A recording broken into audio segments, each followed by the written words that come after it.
आज के case studies के इस लेक्चर में बात करेंगे मेंटेनेंस की। एक मेंटेनेंस के केस में सुप्रीम कोर्ट ने सख्त टिप्पणी कर दी। सुप्रीम कोर्ट ने साफ साफ ये कह दिया कि पति कितना भी कमाता हो, पति की कितनी भी आय हो, पति के पास कितना भी पैसा हो, आपको भरण पोषण नहीं दिया जाएगा।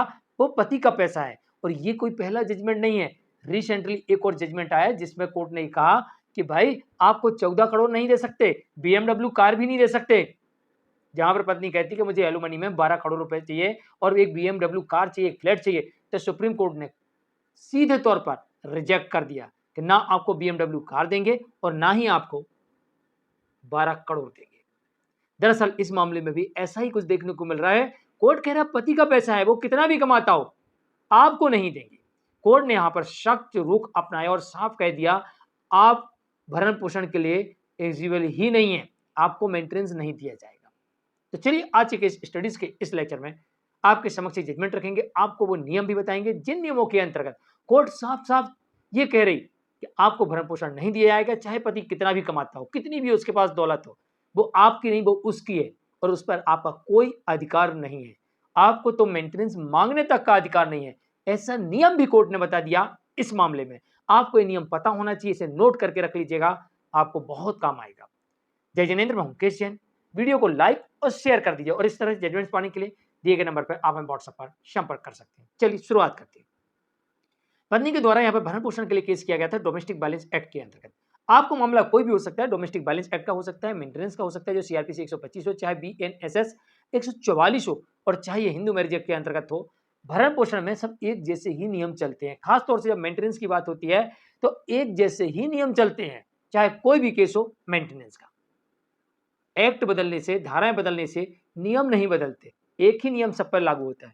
तो यहां पर भी पत्नी मेंटेनेंस की डिमांड करती है। जब मेंटेनेंस की डिमांड करती है तो कोर्ट साफ तौर से ये कहती है कि आपको भरण पोषण नहीं दिया जाएगा। तो पत्नी कहती क्यों नहीं दिया जाएगा, अरे मेरा पति बहुत कमाता है, उसका बहुत पैसा है, बहुत पैसा है। तो कोर्ट यहां पर कहती है कि देखो ऐसा कहीं पर भी इस एक्ट के अंतर्गत नहीं लिखा है तो उसके बाद बहुत पैसा है तो जबरन दिला दो। सब जगह भरण पोषण की परिभाषा में यह लिखा हुआ है कि नंबर 1, पत्नी अक्षम है तो उसे दिलाया जाए। तो फिर ऐसे भी आजकल जजमेंट देखने को मिल रहे हैं कि अक्षम वाली परिभाषा में पढ़ी लिखी पत्नियां फंस जाती हैं कि भाई पढ़ी लिखी हैं, वेल क्वालिफाइड हैं, स्वस्थ हैं, फिर अक्षम कैसे हुई। और उन मामलों में भी कोर्ट पत्नी को मेंटेनेंस देने से इनकार कर देती है। दरअसल इस मामले में कुछ ऐसे हुआ। कोर्ट कह रही भाई आप पढ़ी लिखी हो, आप अक्षम कैसे हुई। अरे आप कह नहीं वो इतना कमा रहा है, तो वो कमा रहा उसके लिए आपके लिए थोड़ी ना है, क्योंकि आप तो खुद जॉब कर रही हैं, आप खुद कमा रही हैं। जब आप खुद कमा रही हैं, वेल क्वालिफाइड हैं, पूर्णतः स्वस्थ हैं, तो फिर उससे क्यों आपको भरण पोषण दिलाया जाए। आप अक्षम की परिभाषा में कहां आती हैं। आप अक्षम होंगी कमाने में तभी आपको दिलाया जाएगा। सक्षम महिलाओं के लिए भरण पोषण नहीं दिलाया जाता। इसलिए कोर्ट आजकल पढ़ी लिखी महिलाओं को, स्वस्थ महिलाओं को यह कह देती है आप सक्षम हैं, खुद कमाइए, नहीं दे सकते। जैसे कि उस मामले में कहा गया था कि मुझे 6,25,000 रुपए हर महीने भरण पोषण के लिए चाहिए, जिसमें लिपस्टिक, जूते, चप्पल से लेके हर चीज का ब्यौरा बताया गया था कोर्ट को। कोर्ट कह रही कि इतना लग्जरी लाइफ स्टाइल आपको चाहिए तो खुद कमा लो, आप खुद इतनी पढ़ी लिखी हैं, खुद कमा लीजिए। एक महिला MBA थी और कंप्यूटर साइंस में कुछ किया हुआ था, डिप्लोमा था। कोर्ट कहती है आप खुद कमा लीजिए, वेल क्वालिफाइड है आप। कोर्ट ऐसे मामलों में मेंटेनेंस देने से इनकार कर देती है। यहां पर भी कोर्ट ने पाया कि पत्नी यहां पर जॉब करती है, पैसा कमा रही है और पत्नी यहां पर कहती नहीं पति का बहुत पैसा है, बहुत कमा रहा है। तो कोर्ट कह रही आप तो सफिशिएंट अपने लिए कमा रहा है, पढ़ी लिखी महिला है, नहीं दिया जाएगा। और कोर्ट यहां पर नियम बताती है कि भाई किसी भी एक्ट में ऐसा नहीं लिखा है। दरअसल यहां पर साफ तौर से लिखा हुआ है कि जहां की पत्नी स्वयं भरण पोषण करने में समर्थ हो वहां उसे मेंटेनेंस मांगने का हक ही नहीं है।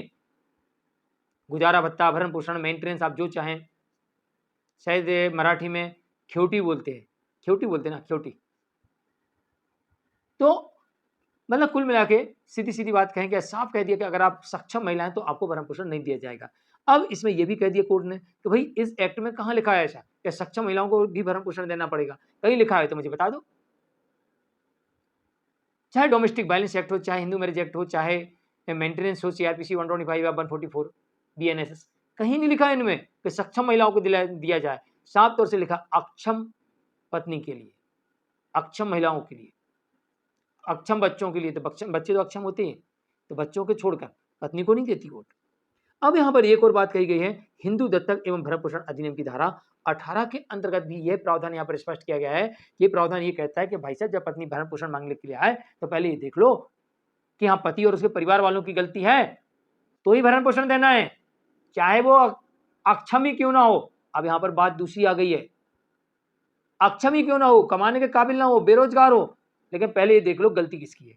अगर गलती यहां पर पति और उसके परिवार की है तब तो ले लेगी, और अगर इनके परिवार की और पति की कोई गलती नहीं है तो फिर पत्नी अक्षम भी होगी तो भी उसे भरण पोषण नहीं दिया है, क्योंकि ये नियम ये कहता है कि जहां पर पत्नी बिना किसी कारण के अलग रह रही है वहां पर उस पत्नी को भरण पोषण मांगने का हक ही नहीं है। पहले क्या कह दिया कोर्ट ने कि जो पत्नी कमा रही हो, कमाने में सक्षम है, उसे भरण पोषण मांगने का हक नहीं है।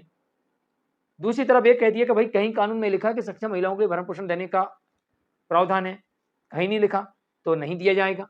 तीसरी बात ये कह दी कोर्ट ने कि भाई ये भी देखा जाएगा, क्योंकि कानून ये कह रहा है कि पहले ये देख लो कि भाई पति और उसके परिवार की गलती है क्या। अगर पति और उसके परिवार की कोई गलती नहीं है और पत्नी अपने कारणों से रह रही है या बिना किसी कारण के रह रही है तो ये माना जाएगा कि पत्नी बिना किसी कारण के अलग रह रही और उसे मेंटेनेंस मांगने का हक ही नहीं है। सुप्रीम कोर्ट ने बहुत बड़ी राहत प्रदान की इस मामले में। जजमेंट आता है संतोष शर्मा बर्जर, स्टेट ऑफ राजस्थान की तरफ से। जानकारी के लिए कमेंट में जरूर लिखिए, वीडियो को लाइक शेयर कर दीजिए। और ये जजमेंट मैंने आपको इसलिए बताया कि विस्तार से इस जजमेंट के अंदर डिटेल में सब कुछ दिया हुआ है। हाल फिलहाल के जो जजमेंट आए हैं, दिल्ली हाई कोर्ट हो, चाहे बॉम्बे हाई कोर्ट हो, मद्रास हाई कोर्ट हो, चाहे छत्तीसगढ़ हाई कोर्ट हो, मध्य प्रदेश हाई कोर्ट हो, चाहे ट्रायल कोर्ट ही क्यों ना हो, आजकल तो ट्रायल कोर्ट भी साफ कह देती भाई पत्नी पढ़ी लिखी है और सक्षम है तो उसे मेंटेनेंस नहीं देना है। दिल्ली के ट्रायल कोर्ट ने कह दिया। क्या ट्रायल कोर्ट के जजमेंट हमारे पास कम आ पाते हैं, इस कारण से हम पूरी जानकारी नहीं आपको दे पाते हैं ट्रायल कोर्ट के जजमेंटों की। हाई कोर्ट और सुप्रीम कोर्ट के जजमेंट बड़ी आसानी से मिल जाते हैं, इस कारण से हम आपको पूरी जानकारी उपलब्ध करा देते हैं हाई कोर्ट और सुप्रीम कोर्ट के जजमेंट की। अभी प्रेजेंटली रिसेंटली जजमेंट आया जिसमें कहा गया कि भाई आपको 12 करोड़ और BMW कार नहीं देंगे, साफ मना कर दिया। इसके पहले जजमेंट आए थे जिसमें कहा गया था भाई 6,25,000 रुपये मेंटेनेंस ये कोर्ट ने कहा नहीं दिलाएंगे। उसके पहले एक जजमेंट आया था जिसमें 27.5 लाख में पति पत्नी के बीच में समझौता हुआ था और पत्नी 20 लाख लेके मुकर गई, बोलती और पैसा चाहिए। कोर्ट कहती अब नहीं देंगी, जो 27.5 से हुआ था आप मुकर गई इसलिए वो 7.5 लाख रुपए भी नहीं मिलेंगे, आपको 20 लाख सफिशिएंट मिल गया, अब नहीं मिलेगा। एक मामला वो भी मिला जहां पर कि पत्नी के एलुमनी के तौर पर एक उसको बंगला था जो गिफ्ट किया गया, पत्नी कहती उस बंगले का जो मेंटेनेंस है वो भी पति लाइफ टाइम देगा और मुकर गई पत्नी बीच में। कोर्ट कहती है कि तुमको लेना है तो लो वरना हम आपको जेल भेज देंगे, और लिख दिया कि अगर पत्नी 15 दिन के अंदर समझौता ना करे तो इसे तिहाड़ जेल भेज दिया जाए। तो कोर्ट एकदम बिल्कुल सख्त है इस समय, यह ध्यान रखिएगा, चाहे पति हो चाहे पत्नी हो, बस आपको अपनी तरफ से सारे तथ्यों को कोर्ट के समक्ष रखना है। फिर देखिए निर्णय वही आ रहा जो कानून की किताब में लिखा है, उसी के अकॉर्डिंग कोर्ट आजकल सारे जजमेंट कर रही। भ्रम में मत रहिए कि वो महिला है उसे बेनिफिट मिलेगा, लेकिन अगर आप तथ्यों को कोर्ट के सामने रखते हैं तो महिला बेरोजगार ही क्यों ना हो, एक पैसा भरण पोषण के तौर पर कोर्ट नहीं देगी अगर बिना किसी कारण के अलग रह रही है तो, या अडल्ट्री में है तो, या फिर उसने कोई आपका उत्पीड़न किया है तो ऐसा हो सकता है। जानकारी कैसी लगी कमेंट में जरूर, वीडियो को लाइक शेयर कर दी। आज के लिए इतना ही, नमस्कार।